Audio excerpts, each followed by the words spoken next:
Bem-vindos. Hoje a gente vai mergulhar nos termos de tecnologia que vivem pipocando por aí e, confesso, às vezes dão um nó na cabeça. Memória cache e memória flash. É verdade, são termos que a gente ouve muito. Pois é, e recebemos um material bem bacana que define e compara essas tecnologias, sabe? Fala dos níveis de cache L1, L2, L3. Ah, sim, a hierarquia de cache. Isso, e como esse conceito de cache aparece até, no nosso navegador de internet.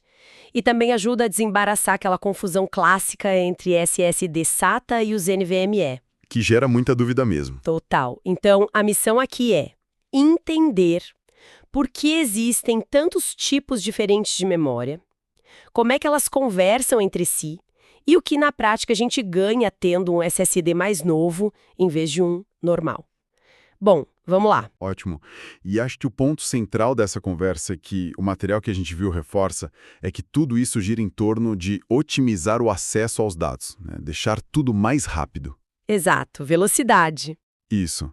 São diferentes estratégias para diminuir o tempo de espera, seja o processador buscando a próxima instrução ou a gente esperando uma página da web carregar.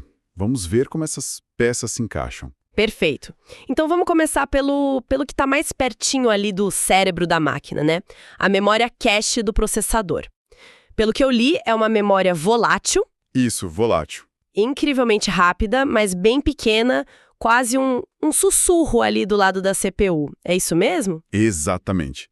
Pensa nela como se fosse a mesa de trabalho imediata da CPU. Ela guarda ali, temporariamente, as instruções e os dados que o processador está usando naquele exato instante. Tipo, o que ele precisa para já? Isso.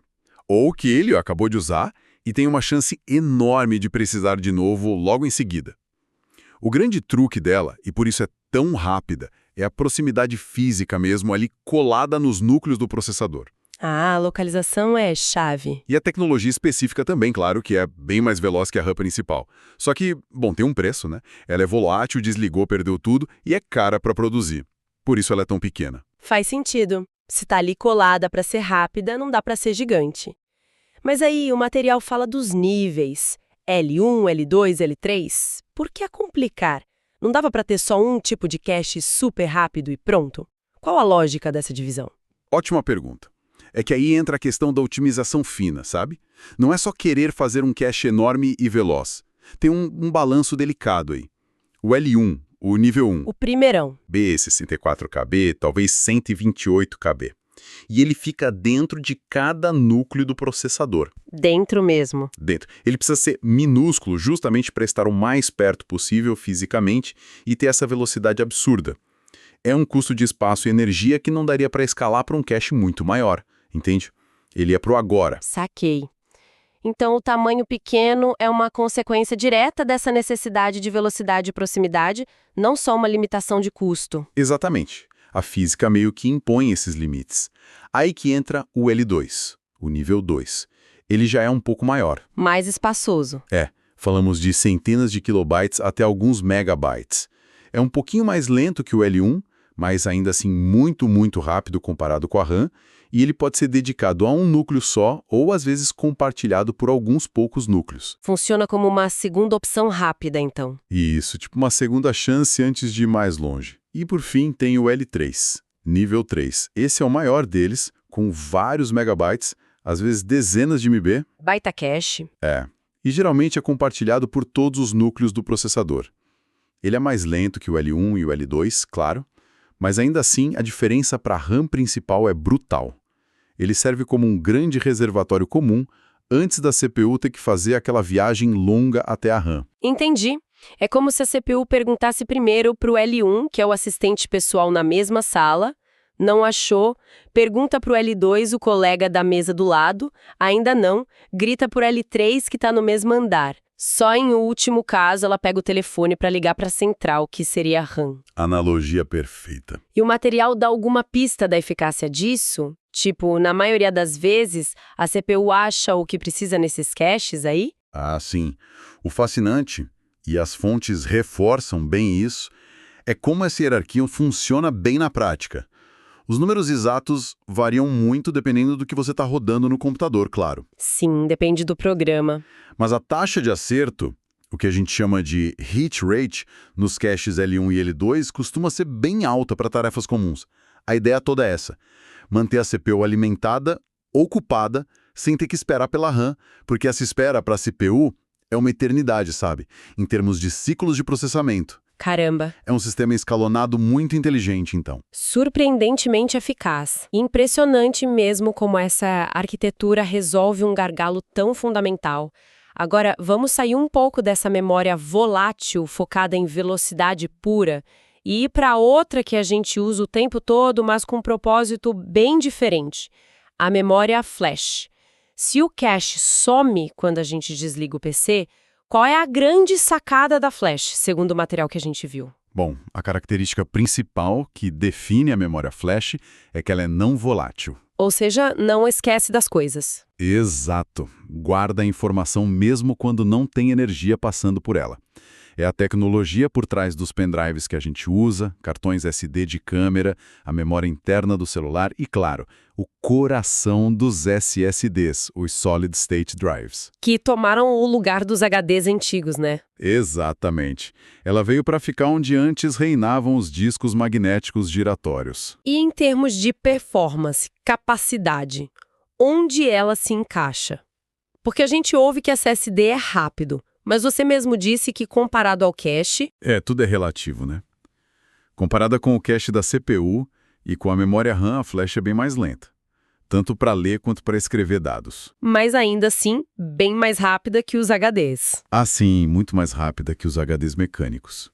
E ela oferece capacidades muito maiores, por um custo por gigabyte que é, assim, drasticamente menor que o da RAM ou do cache. Além de não ter partes móveis, o que a torna mais resistente a impacto e silenciosa. E ela permite regravar dados, né? Diferente de um CD antigo. Sim, permite regravar, mas ela faz isso em blocos. Isso tem umas implicações em como o controlador do SSD gerencia tudo para fazer a memória durar mais tempo. Mas o ponto-chave é esse: armazenamento persistente. Então, resumindo bem, cache é volátil, minúsculo, super rápido para acelerar a CPU naquele instante. Flash é não volátil, grande capacidade, mais lenta que RAM e cache, mas bem mais rápida que HD, para armazenar dados de forma permanente. Uma é o velocista, a outra é a maratonista que guarda as coisas na mochila. Analogia perfeita. Propósitos diferentes, tecnologias diferentes, mas as duas são essenciais hoje em dia. E aqui o material traz um ponto que eu acho genial. Essa ideia de cache, de guardar algo temporariamente para acesso rápido, não fica só lá no hardware da CPU, né? De jeito nenhum. A gente tropeça nisso o tempo todo, por exemplo, quando está navegando na internet, certo? Simulador, totalmente. O cache do navegador é o exemplo mais clássico disso. Ele pega pedaços dos sites que a gente já visitou, tipo imagens, logos, arquivo de formatação CSS, códigos, JavaScript, e guarda no nosso próprio disco ou SSD. No nosso computador mesmo. Isso, localmente. O objetivo, o mesmo do cache da CPU. Da próxima vez que você entrar naquele site, em vez de baixar tudo de novo lá do servidor do site, na internet, o navegador pega essa cópia local... E aí a página carrega mais rápido. Exatamente. Carrega mais rápido, gasta menos da nossa internet e ainda alivia a carga lá nos servidores do site. Todo mundo sai ganhando. Ah, então é por isso que às vezes quando a gente manda limpar o cache do navegador, aquele site que parecia voar, de repente fica mais lento na primeira vez que a gente entra de novo, porque ele tem que baixar tudo outra vez. Precisamente. É a prova viva do cache funcionando. Ou da falta dele naquele momento específico. A gente sente na pele essa diferença. Faz todo sentido. E no mundo dos bancos de dados, o material menciona um padrão chamado Cache Aside. Como isso funciona? Parece um pouco com a ideia do navegador, mas talvez para dados mais críticos. A lógica é parecida, mas a aplicação é diferente. O Cache Aside é um padrão de arquitetura bem comum. Imagina uma aplicação, tipo um site de e-commerce, que precisa buscar uma informação que está num banco de dados principal. O preço de um produto, por exemplo. Ok. A lógica do Cache Aside é: Primeiro, a aplicação pergunta para um sistema de cache separado, que é muito rápido, tipo um Redis ou Memcaches. O cache, você tem um preço desse produto aí? Primeiro no rápido. Sempre. Se o cache tiver, cache hit, ele devolve na hora. Show. Rápido e eficiente, não sobrecarregou o banco principal. Agora, se o cache não tiver a informação, cache miss... Aí não tem jeito, tem que ir buscar no banco. Exato. Aí sim a aplicação vai lá no banco de dados principal, que é mais lento, e pega o preço. E aqui vem o aside, o de lado. Depois de pegar o dado lá do banco, a aplicação faz o quê? Guarda uma cópia dele no cache. Ah, para a próxima vez. Isso. Para a próxima vez que alguém pedir o preço daquele mesmo produto, ele já vai estar no cache prontinho para ser entregue voando. Alivia demais a carga no banco de dados principal, porque o cache só guarda o que é realmente pedido. Interessante essa estratégia de só popular o cache quando alguém pede. Tipo, carregamento preguiçoso, lazy loading. Mas isso de só buscar no banco depois de não achar no cache não pode dar um pequeno soluço de lentidão na primeira vez que alguém pede aquele dado específico? O material menciona algo sobre pré-aquecer o cache. Excelente observação, sim. Essa primeira busca, o cache miss, é inerentemente mais lenta.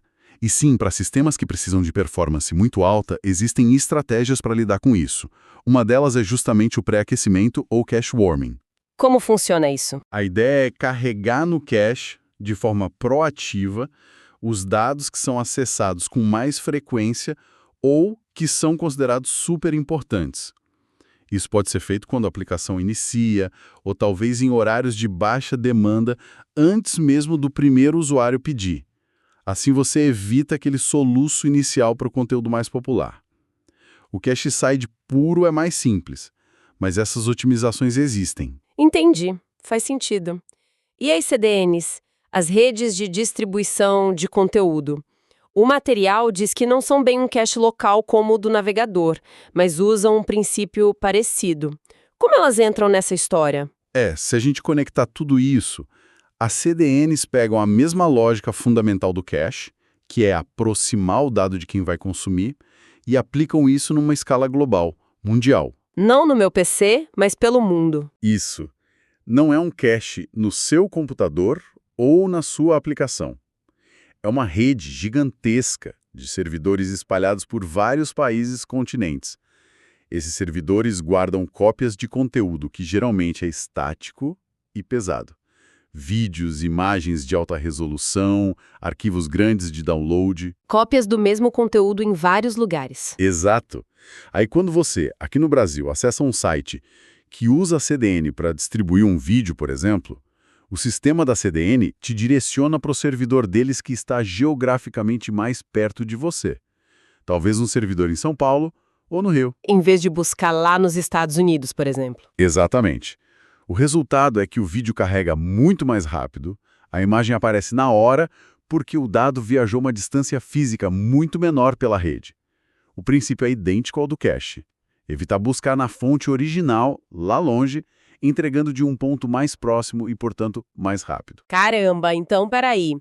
Seja na memória L1 minúscula dentro da CPU, no cache do meu navegador guardando imagens, num sistema de banco de dados usando o cache aside, ou numa rede global de CDNs, a filosofia é a mesma. Basicamente, sim. Ter uma cópia dos dados mais usados ou dos dados que estão mais perto de quem precisa, num lugar de acesso mais rápido, para evitar gargalos, economizar recursos e entregar a informação o mais rápido possível, é um conceito universal na computação. Precisamente.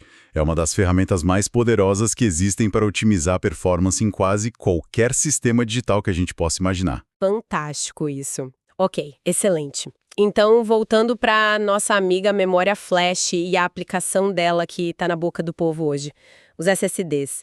Aqui o material aponta aquela dúvida comum.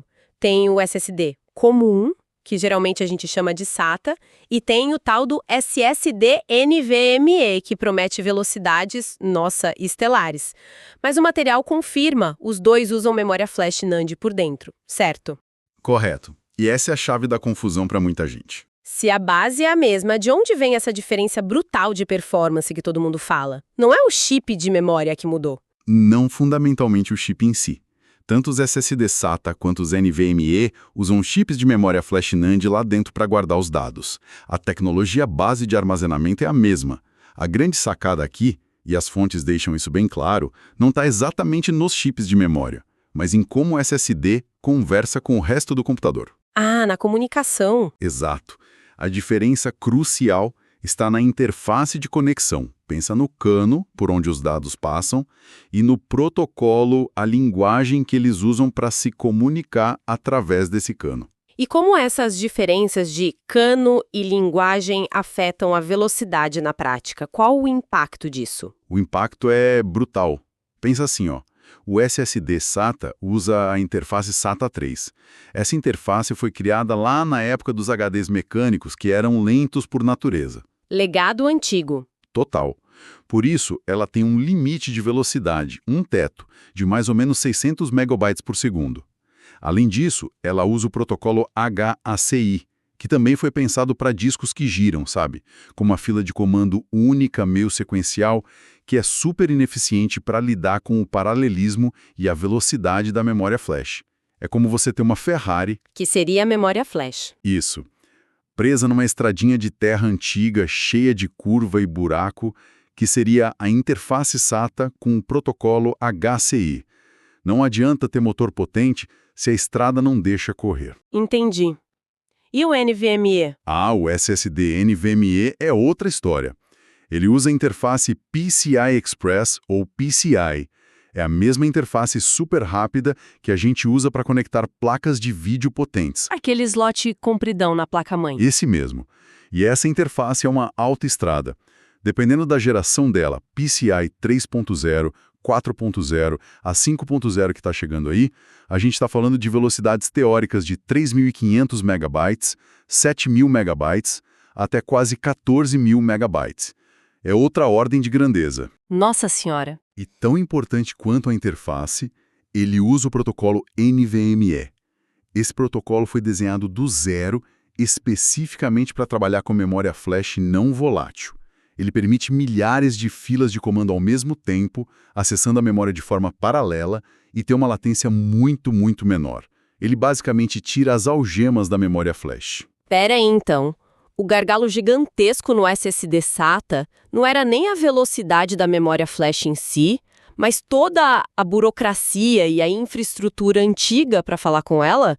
A interface e o protocolo estavam segurando todo o potencial? Exatamente. Isso muda tudo. A analogia da estrada de mão única versus a autoestrada de múltiplas pistas faz todo sentido agora. O NVMe construiu a autoestrada para a Ferrari poder correr? Exatamente, essa é a grande revelação que as fontes trazem. O NVMe não inventou uma memória flash magicamente mais rápida do que a usada no SATA. Ele só criou a via expressa e a linguagem adequadas para que a velocidade que a flash já tinha pudesse finalmente ser entregue ao sistema sem ficar estrangulada no caminho. Removeu-se o gargalo da comunicação.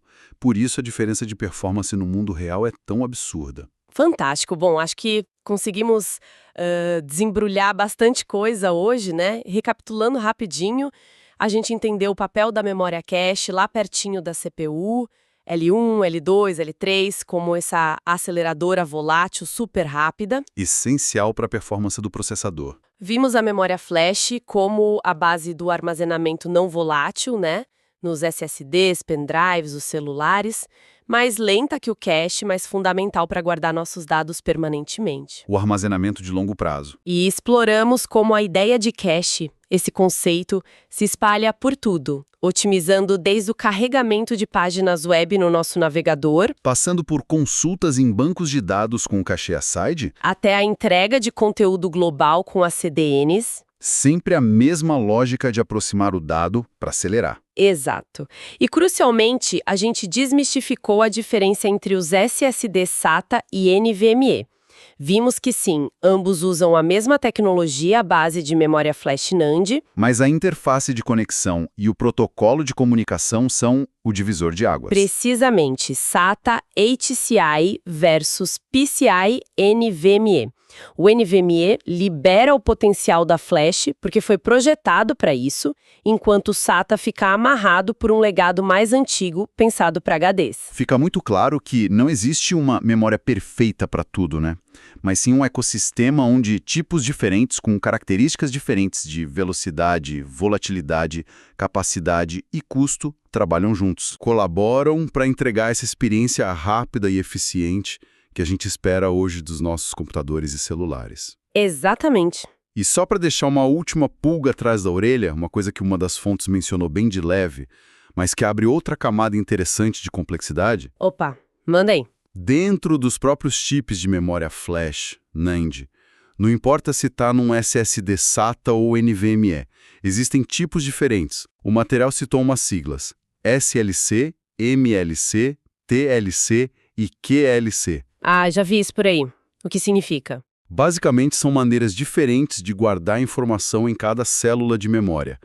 SLC guarda 1 bit, MLC guarda 2, TLC guarda 3 e QLC guarda 4 bits por célula. E qual a diferença prática disso? Impacta diretamente em 3 coisas. Custo: quanto mais bits por célula, mais barato fica para fabricar e maior a capacidade no mesmo espaço físico. Durabilidade: quanto mais bits você enfia numa célula, geralmente menos vezes ela pode ser reescrita antes de começar a falhar. E até a performance de escrita pode variar. Entendi.